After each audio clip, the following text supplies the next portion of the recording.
a lot of stories about you, and people don't know whether they're true or not. Does anybody follow Stu on Twitter?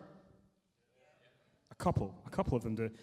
But you, for a long time, you seemed to campaign to get Papa Shango in the Royal Rumble. Was he like your guilty pleasure as a kid? Is that what that was?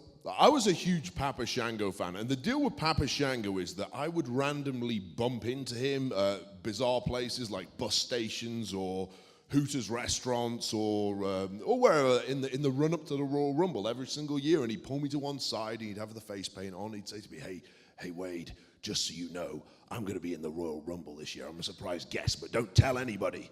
I was like, "Oh, cool, thanks, Papa."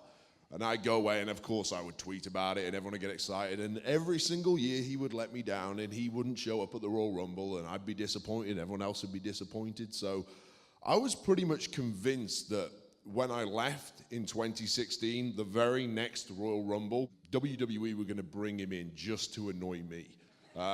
But they didn't, so maybe that's the one thing that would make me say to WWE, "Hey, you know what, bring back Papa Shango, let me have my little feud with him," because I feel I owe him at this point. I feel he owes me, actually, because before I started talking about him, Papa Shango was long forgotten about, and I started hyping him up again, and he's getting bookings every weekend now, and every indie company in the world wants to book Papa Shango, and it's all down to me, and he's never once reached out and thanked me, so I don't know, maybe me and Papa Shango is a feud for next year, we'll see. But I did want to very quickly cover, you told a story yesterday in the car that I thought was interesting about experiences about meeting guys who you maybe grew up watching, and you bumped into Hulk Hogan when he came back to WWE. Can you tell people what your interaction was with Hulk Hogan when he came back in 2014? Well, Hulk Hogan was one, as a kid growing up in the 80s and 90s, Hulk Hogan was as big as it got. He wasn't my favorite wrestler, but my favorite was the British Bulldog, Davey Boy Smith.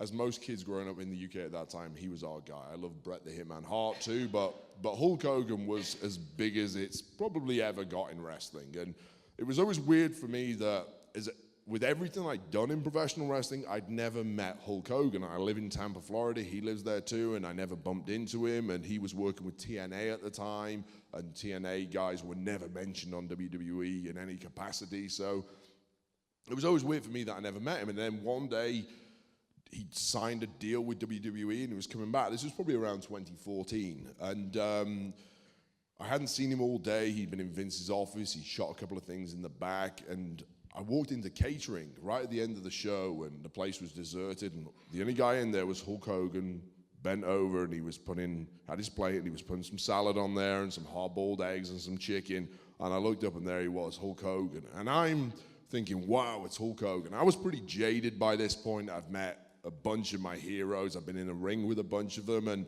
it's not like I was that wide-eyed kid anymore, but still, this was Hulk Hogan. It was like, wow, I've got to go and speak to him. What do you say to Hulk Hogan the first time you met him? Even if you're a WWE superstar and you're wrestling on TV, like, to me, it's still like, yeah, I'm still that kid, and inside, I'm still, wow, I'm a huge fan of this guy. So I make my way over to him, and like I say, there's nobody else in the room. It's like, whoa, this is surreal. I walk over, he catches me out the corner of his eye, and I'm about to say, "Hey, my name's Stu. I wrestle as Wade. I've been wrestling a few years. Pleasure to meet you. I was a huge fan of you as a kid, and I expect you to have no idea who I am." And he turns and he looks at me and goes, "Whoa, you ain't gonna give me any of that bad news, are you?" It's like, cool. Hulk Hogan knows who I am. How amazing is that? So yeah, that was a pretty cool moment. You get those cool moments occasionally when the guys who were your idols as a kid kind of embrace you or at least respect you and look at you as a peer or something like that. So that was a really cool moment for me. And I think, we've got many T-shirts in here tonight of Bad News Barrett, the Gimmick. And that is the one that everybody remembers the most and everybody fondly remembers, talks about. You'd went through a couple of incarnations with Nexus and Core and being a singles guy and the Barrett Barrage, I think something had a T-shirt of that. How did Bad News Barrett come about, and how creatively involved were you with that? Well, I know Cody Rhodes has done one of these shows before. Did anyone come to the Cody show? Good. Cody's a great guy, tells great stories, and he's again, another one of my very close friends in wrestling, and I got a lot of respect for him. But he is a liar. I'm sure when he came to Inside the Ropes, he told the whole truth and nothing but the truth, but if you know him in the locker room, he is a born liar. And he's not a malicious liar in any ways. He just lies about stuff that really isn't important. I think he just enjoys lying to people. And anyway, one day I walked in the locker room and he's holding court and he's got about 6 people around them and he's explaining to them how when he was a little kid, he used to watch and there was this black and white wrestling on and there was this wrestler and it just so happened to have been me called Bad News Barrett. It was Wade was playing Bad News Barrett at the time. And I'm like, I'm older than Cody by about 5 years, so I certainly wasn't wrestling when he was a little kid like the story went. But anyway, apparently this guy turned up. He got in the ring, and the main event was about to happen. Has a sad look on his face, shakes his head, and says, I'm afraid I've got some bad news. Main event is canceled.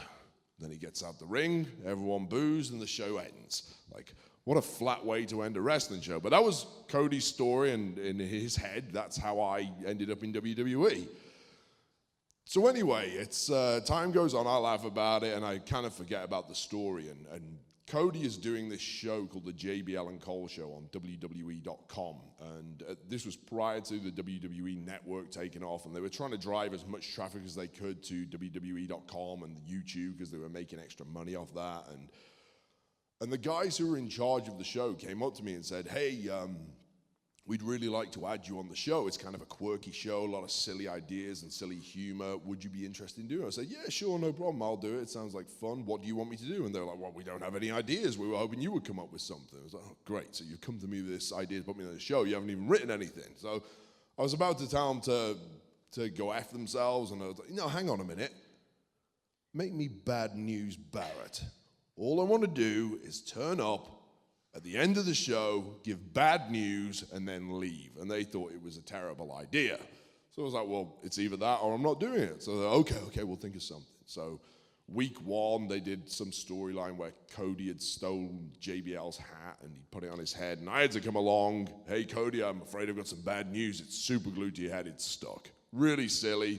And a stamp came down saying Bad News Barrett. And I thought, okay, that was ridiculous. We're kind of dumb. So they aired it on YouTube, and then they looked at all the comments, and all the, like 9 out of 10 comments were, we love Bad News Barrett, more Bad News Barrett, bad news, haha, Bad News Barrett, LOL, bad news, and all stuff like that you get on YouTube. And that was 9 out of the 10 comments. So they came to me and said, people loved it. I was like, really? I was like, yeah, we're going to do one more next week. So we did more. The viewers increased, more bad news comments. So we did more, and eventually after 6 or 7 weeks of this, people were demanding Bad News Barrett gets his own show, and people were going crazy for it. And JBL, who was very proud of the show that he was doing, he sits in all the meetings with Vince. He's kind of one of Vince's right-hand men, and he gets on a private jet with Vince and spends a lot of FaceTime with Vince. So he's showing off his great creation to Vince, and he's like, oh, look at this bit. This is when Cody did this, and look at this. This is when I did this, and hey, look at this bit. We have this character. It's Wade Barrett. We call him Bad News Barrett. And Vince just stops and goes, what? Starts paying attention, and Bad News Barrett. Show it again. Bad News Barrett. And for whatever reason, he finds this hilarious. So he then goes back to his meeting, and he's planning the script for the show, and they go, okay, what do we do in match 6? Match 6 has Wrestler X against Wrestler Y, and okay, this guy's going, hey, wait a minute. JBL, what did you call Wade Barrett again? Let's call him Bad News Barrett. To Vince, it's the funniest name ever. He's not in love with the character at all. The fact that I'm named Bad News Barrett, to him is the greatest name in the history of wrestling. So JBL comes out of this meeting and says to me, hey, you're going to be Bad News Barrett on the main show now. I'm like, what? That doesn't work. It's just a guy who turns up at the end and says something stupid. That's not going to work on the main show. He says, well, Vince wants it, so we got to figure out how it works. So anyway, week 1, Vince has written a little script for me, and I've got to go out and as Bad News Barrett for the first time, and I stand by the announce desk next to Michael Cole. I've got a little podium, and I stand there and read Vince's script about bad news, and it was something terrible. It was really bland. It was boring. It was, I'm afraid I got some bad news. You've all eaten too much over Thanksgiving, and you're going to have gas in the morning. And then it ended. And then the crowd, giant arena, 15,000 people, were so quiet they didn't know how to react. I heard a guy 3 seats away from me just yelled, Are we supposed to be laughing now? And I kind of just walked to the back and I, wow, that was really bad. Anyway, I said to Vince, hey, it didn't feel right, they didn't really connect with it. And I was hoping he'd say, yeah, let's just drop it. But no, he said, okay, we'll stick at it. Try and think of ways we can jazz it up. So I came up with this idea. I really liked when you see I think it's in the UK Parliament, when the speaker is shouting, order, order, order. In my head, they have a gavel. I think in reality they don't, but in my head they did. But it's really annoying anyway. And I was like, hey, Vince, I want to use a gavel. How about that? And he was like, oh, okay, give it a try. So I started gaveling, but it's not quite there. And then I was trying to think of what else I could do to make this a little more entertaining and stop it being so dry. And I thought, you know what? Do you remember that Brood? Do you remember the Brood? Remember them? It was Gangrel, it was Edge, it was Christian. They were like a vampire group in the late 90s. They were really cool at the time. Well, they used to do this entrance where they'd come up through the stage in a ring of fire. They'd rise on a podium to the level of the stage, then walk down to the ring. Now, in my head, and I think this might have been influenced by Austin Powers, and what's the bad guy in Austin Powers?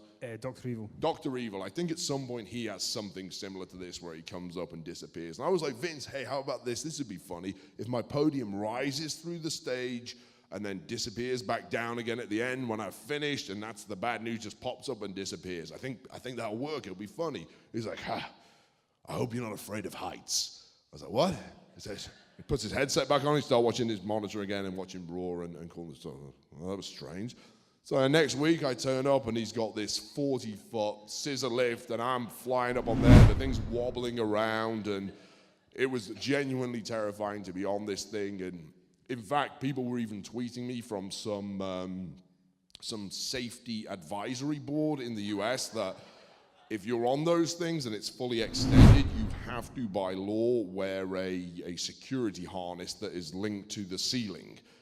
Naturally, I didn't get that at any point. I think there was some loophole unless it's entertainment. Oh, great, unless it's entertainment, that's fine. So I never got that, but that thing was terrifying. I was trying to always remember my lines. I was like swaying around and stuff, but that was really the thing that made Bad News Barrett go from just being this dry, bland, bizarre guy coming out talking nonsense into a spectacle, and people wanted to see that scissor lift and that whole, me climbing to the top and doing the gaveling, and that's what pro wrestling is, as much as we try and analyze it and make it cerebral, it's really not. It's about making it showbiz, making something very simple and turning it into showbiz and making a spectacle about something that is really nonsense. It's a guy coming out and reading out bad news, and those were the things that turned Bad News Barrett into being a flop, into being a huge hit, and people every week then couldn't wait to hear bad news, and it got me over to the point that I hadn't been over since the days of Nexus, so it was a great moment for me.